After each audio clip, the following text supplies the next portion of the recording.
어떤 부인이 한 오페라 극장의 지배인에게 전화를 걸었습니다. 죄송합니다. 제가 어제 저녁에 공연에 갔다가 아주 값비싼 다이아몬드 브로치를 잃어버렸는데 제 좌석이 A50번입니다. 그 주위를 좀 둘러봐 주십시오. 그 지배인은 이 부인에게 제가 가서 찾아볼 테니 전화를 끊지 말고 기다리십시오 라고 이야기하고는 좌석에 가보니 정말 값비싼 게 생긴 그 브로치가 바닥에 떨어져 있었습니다. 이 지배인이 브로치를 가지고 전화 있는 곳에 돌아왔습니다. 그러나 그 부인은 이미 전화를 끊어버린 뒤였습니다. 지배인은 전화가 다시 오기를 기다렸습니다. 그러나 전화는 끝내 오지 않았습니다. 우리의 기도가 이와 비슷할 적이 너무나 많이 있습니다.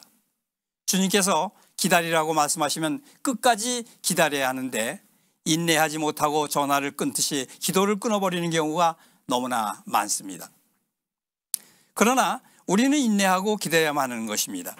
주님은 마태복음 7장 7절에 보면 구하라 그리하면 너에게 주실 것이요 찾으라 그리하면 찾아낼 것이요 문을 두드리라 그리하면 너희에게 열릴 것이니.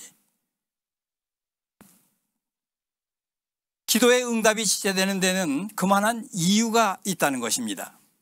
우리가 지난달에는 눈먼 맹인들이 다윗의 자손 예수께 보게 해달라고 간구하는 장면을 통하여 응답받는 기도의 비결에 대해서 성경적인 교훈을 살펴보았습니다. 그런데 오늘은 우리가 그렇게 기도했는데도 응답이 오지 않을 때, 응답이 지체될 때 어떻게 하여야 하는가 하는 지체되는 기도의 응답을 기다리는 비결에 대해서 오늘 본문 요한복음 11장에 죽은 나사로를 살리시는 사건을 통해서 살펴보고자 합니다. 기도의 응답이 왜 지체될까요? 그 이유가 무엇일까요? 또 이렇게 기도의 응답이 지체될 때 우리는 어떻게 하여야 할까요? 기도의 응답이 좀 지체된다고 해도 조급해하고 실망하지 마십시오. 중요한 것은 우리의 믿음을 굳게 하는 것입니다. 믿음을 굳게 하고 하나님을 바라보는 것입니다.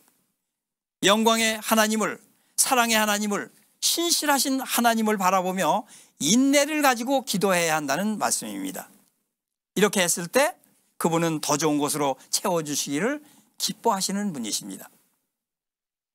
영국의 성경 번역자이자 유명한 설교가였던 필립스 브룩스는 인내하지 못하는 약점이 있었다고 합니다. 기도할 때마다 그에게는 고민이 많았습니다. 하루는 너무나 다급한 생각이 든 나머지 더욱 심각한 고민에 빠져 있었습니다. 곁에서 그것을 눈치챈 한 친구가 이렇게 물었습니다. 브룩스 박사, 오늘은 무슨 고민을 그렇게 하고 있나? 브룩스 박사는 이렇게 대답했다고 합니다.